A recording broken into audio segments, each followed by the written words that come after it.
Everyone had already decided the outcome. Everyone, except football. Because football doesn't respect names, it respects effort. Calafiori rampaging here. Zaccagni! Salvation! This is why football still matters. Not because underdogs win matches, but because they defy the odds and shock the world. Is undone. Croatia crushed. Italy weeping tears of relief. But sometimes, it's not just a shock, it's a heartbeat of a whole nation.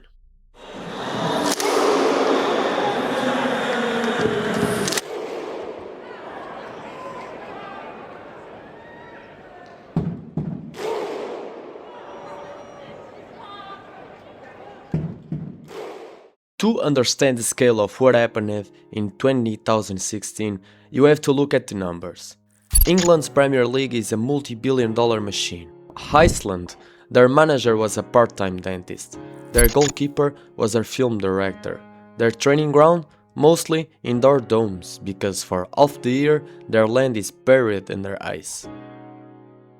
When they met in the round of 16, it wasn't supposed to be a contest. It was supposed to be a formality. And when Wayne Rooney scored in 4th minute, the world nodded.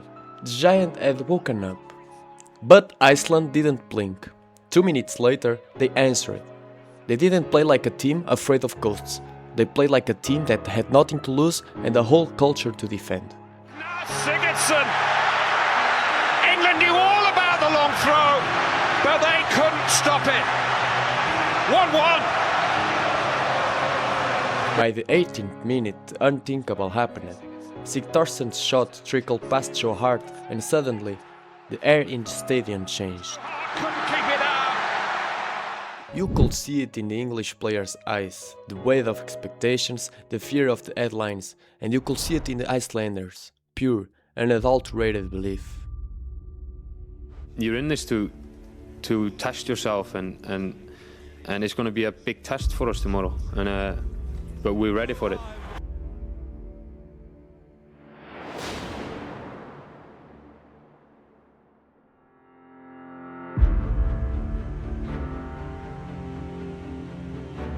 They didn't just defend the lead for 70 minutes, they defended the dream. When that final whistle blew, England was in tears, but the whole nation was in orbit. 30,000 fans, 10% of their entire population, erupted into the Viking clap. It wasn't just a celebration, it was a rhythmic reminder that in this game, passion is the ultimate equalizer.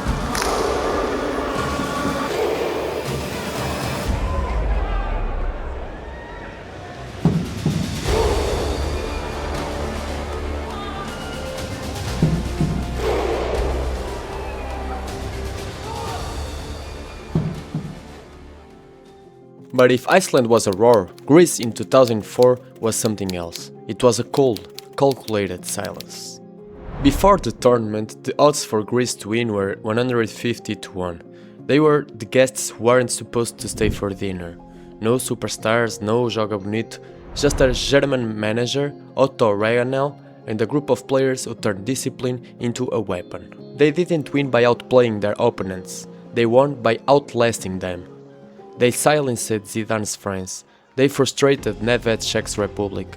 Every game followed the same script, a solid wall of blue, a single corner, a header, and then a nation left in shock.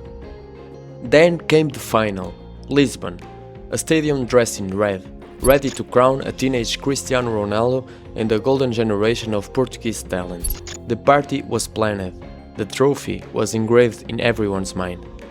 But football doesn't care about your plans.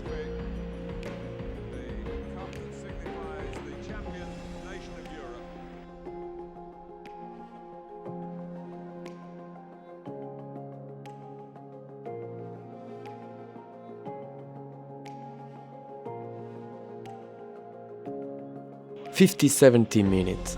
Angelos Charisteas rises above the defense. One header, one goal. For the rest of the night, the Estádio da Luz was no longer a cathedral of noise. It was a tomb of disbelief. 11 men, dismissed by the world as boring, has just completed the most improbable haste in the history of European football.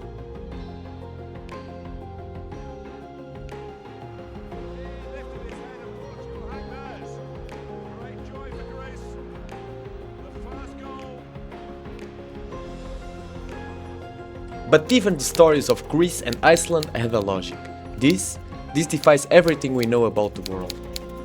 In August 2015, bookmakers gave Leicester City odds of 5,000 to 1 to win the Premier League. To put that in perspective, you are more likely to find Elvis Presley alive or for Kim Kardashian to become the President of the United States. The year before, they were bottom of the table. They were the candidates for the drop. They were a team of rejects and unknowns. A striker who was playing non-league football while working in a factory just years before, Jamie Vardy. A winger signed for a few millions from the French second division, Riyad Mahrez. And a manager, Claudio Ranieri, who had just fired by Greece after losing for the Faroe Islands. Week after week, the world waited for the bubble to burst. They will drop points next week, the experts said. But next week never came.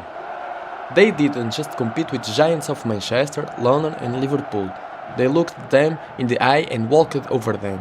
When the final whistle blew at Stamford Bridge on a Monday night in May, the impossible became reality. A city of 3,000 people became the center of the sporting universe.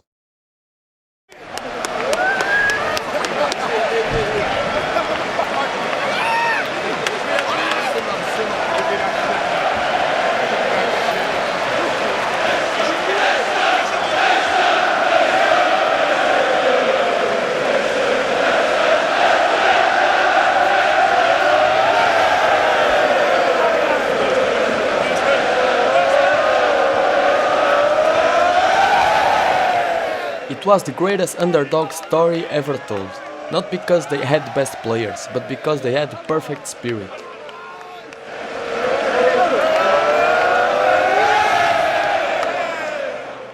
This is why we watch, this is why we care, because as long as there are 11 players on the pitch and a ball in the middle, the outcome is never decided. Names doesn't win matches, effort does. And sometimes, just sometimes, the world gets to be shocked.